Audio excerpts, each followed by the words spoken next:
Hey Ian, Hayden here from Pacific Toyota Cairns. Just wanted to run over this Mitsubishi Outlander 2019 model that you inquired on today. Bit about us, Pacific Toyota runs two large pre-owned used car vehicle yards up here in Cairns. Great thing about our pre-owned side of things is we're actually the largest underneath the Toyota brand in Queensland and in the top 5 within Australia. Over to our new car showroom. We run a massive brand new showroom here in Cairns, as well as running a Lexus dealership beside it. We also have a really large service centre.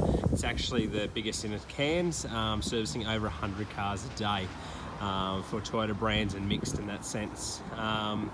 So you're backed by a very good brand, you're backed by a very big group. Pacific Toyota is actually owned by the Servco Group, which is the largest privately owned group of Toyota dealerships. So that's another great feature or benefit to purchasing from us here at Pacific Toyota. Now the Outlander here, so as you can see, it is the 2019 model. It's got under 20,000 Ks on it. It's in a lovely bronze colour. Look, I just wanted to go over the car in depth and sort of show you around the vehicle itself to see if there was any marks or anything like that.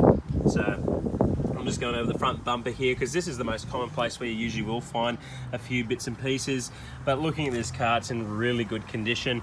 Obviously it's not very old in any way, but I just want to be as transparent as I can. A few little marks on the bonnet, but once again, nothing too major. This car's been kept in really good condition. I believe it was a company-owned vehicle, and its service history is up to date, but I will go over that further through the tour. As you can see, there's just a little bit of a mark on the front bumper just there and there as well, but once again, nothing too major, nothing to be too alarmed about. It's pretty standard for a car that's been on the road, especially for 20,000 Ks, to have a few little nicks here and there, but this is probably under average, which is probably something you're definitely looking for. The other side of things, so alloy wheels on these. As you can see, the tread is very decent, so plenty of tread left on the tyres. These are 18-inch alloys, so they're larger than normal. Benefit of that is, less road noise, better traction on the road, because it runs a wider tyre, and also because it's alloy, it's a cast alloy rim, so really good at sound deadening, so keeping the ride nice and quiet as well. As we come around the side of the car, just trying to get as close as I can to show you the panelling. As you can see probably from the video, it's really good condition. There's just a little bit of a mark there, but once again, nothing major at all. It's really nifty what Mitsubishi's done with the little skirts on the side. Makes the car more aesthetically pleasing, makes it look more sportier, I suppose more modern. A little bit of a blemish just there, but nothing too major. Tread on the back as well, plenty of it, so it's definitely got well and truly over 7mm of tread on the tyre there. Once again, 18-inch alloys, so still coming around. So this is a 7-seater as well. It is a full drive or all drive system in it, as you can see by the back of the car there. I really love what they've done with the back of the car. As you can see, you got that nice little silver panel down the back. It really complements the rear end of the vehicle as far as aesthetics are concerned. Just trying to see, once again, this is somewhere where you'd usually would find a few little bumps and bruises, but condition wise, it's really good. It's got this nice hardy, sort of like a lining or a panel in order to protect it in case of any hits from luggages, school bags, stuff like that. Obviously being a 7-seater as well, if you do take people and going on a bit of an adventure, or say the Eskies from scratch in the back of the car. Runs roof rails on it as well in the really sleek shark fin design aerial. Good thing about that is it keeps it nice and quiet, you can't hear any whistles. It's all nice and neatly tidied in. As you can see, there's a few little bumps or little scratches here, nothing too major. Like I said, all to be expected, but in really good condition. Obviously a 2019 model done under 20,000, you expect really good condition, but this is definitely better than average. Just going to go back to the boot of the vehicle. Just want to show you the 7 seats in the vehicle. So I'll open that one up there. So as you can see, quite a large boot in the back of the car. The other real good practical thing about it is it does have a 12-volt outlet in the back. So if you needed to run a fridge or so, you can do all through there. So it's nice and practical. To pop the rear seats up, it's really easy. It's just this little handle here. Literally just pull on that, the seat will come up. And then you've got another little handle here. Tilt it back to give it a bit more of an angle, more of a recline.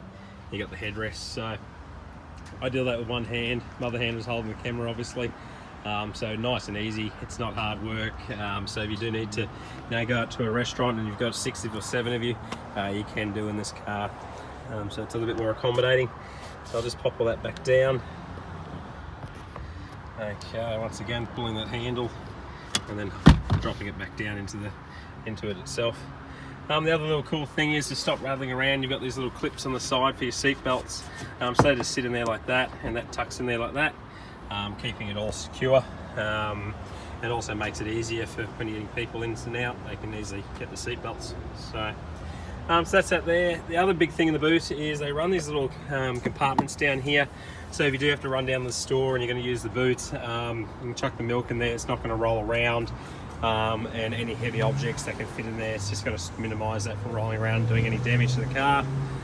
I'll come around and show you the boot extension. So folding in the seats is really easy in these. I really like the styling that they've done. So as you can see, they've got the two-tone seats, both black but just different patterns. So to fold your seat down, it's nice and easy. I'll just quickly set this. So this seat belt here actually comes from the roof, so it's a lap sash. It's nice and easy to basically retract. All you do is use the end of the buckle, pop that in there. That little handle comes out, and you can just lift that there. That will fold it forward and allow the seat to come forward, and that'll allow people to get in and out of the rear seat. To fold the seat completely flat, you'll push all that back, like so. Now you're in this position. You'll actually lift the base of the seat up, like this. That'll come up like so. This will sit in there. You flick this little lever over just here, and then now that allows you to fold that seat completely flat, just like so. And then from the boot, you can see you've got all that room there for camping. I don't know, picking something up from Harvey Norman, the Good Guys, any white goods at all. So it makes it nice and practical. I'll just pop that seat back as well. So it's nice and easy. That's just gone back with one motion. This will come over, sit in there like so, and clip on down. So now the seat's back to the way it was. The other good thing is it runs rear USB points as well as the rear AC vents, so the passengers are getting looked after in the car. And it's really good and beneficial to have that in these size of cars, especially up here in North Queensland. We get plenty of heat, that's for sure. I'll just shut the boot down and everything. Coming back around the car, it's going to go for a bit of a wide angle view, so where you can sort of see the whole style of the vehicle from behind.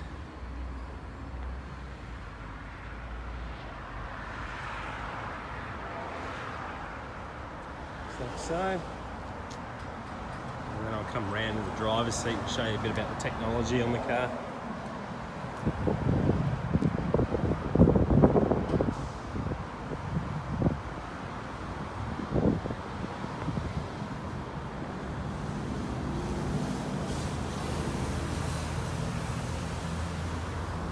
Okay, well, let's enter into the vehicle.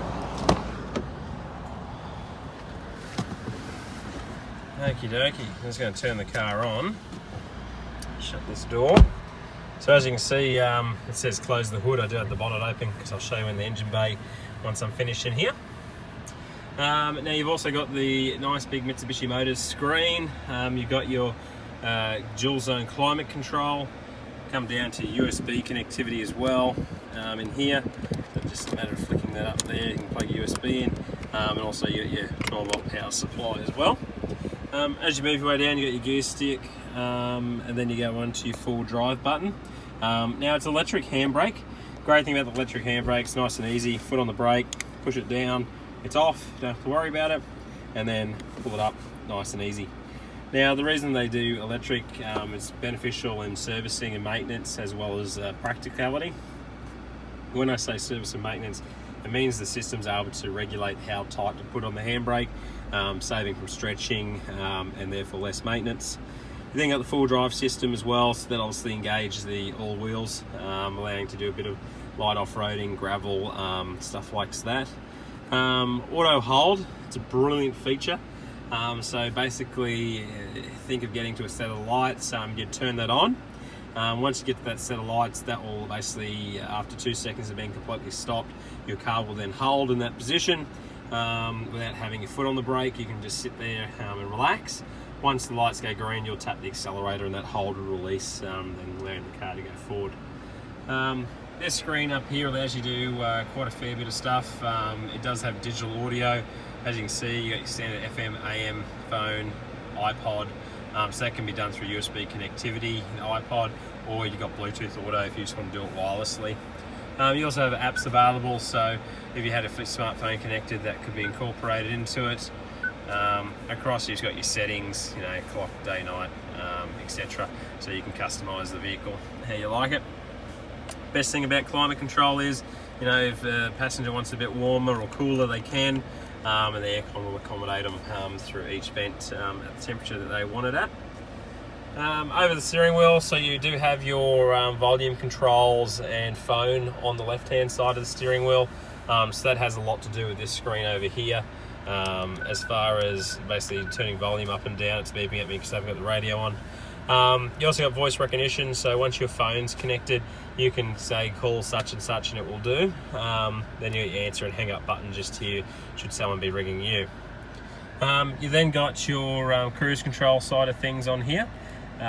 So that's nice and easy to set up, and once again, it's nice and easy, practical. A little screen in front of you, so you can see that all just there. Once again, it's nice and easy. It's just a matter of, I suppose, going through the fuel consumption and everything like that. You got a little dial over here as well to control the brightness of the screens. That's nice and easy. As well as that, you got adjustable headlights on here. Sorry, that's not focusing. So nice adjustable headlights, nice and easy. The only reason you'd really use that is if you had a lot of weight in the back, and it'll just stop the headlights from, you know, shining too high in the air. Down the side, you've got your standard window controls and mirrors, so they're all located just on the side of the door cards there. So nice and common and easy. It's had its service done, so standard thrifty service done at what's that? 15,628. So that was only done not long ago, considering the odometer only showing 19,625. The next one's due at 30,000 Ks as per the logbook. So that's sort of the inside of the car. Outside of the vehicle, you do have your nice 4-cylinder motor, which I'll just show you, so that you can see it's all nice and clean and been looked after. So as you can see, it's got the MyVec system in it, which is a Mitsubishi various valve timing system. Just good for fuel economy and keeping the engine nice and smooth and quiet. All in all, really well looked after car. To be expected for a 2019. Look, if you do have any further questions, please let me know. But this is the bronze Mitsubishi Outlander 2019 model done under 20,000 Ks. Too easy. Thank you for your time.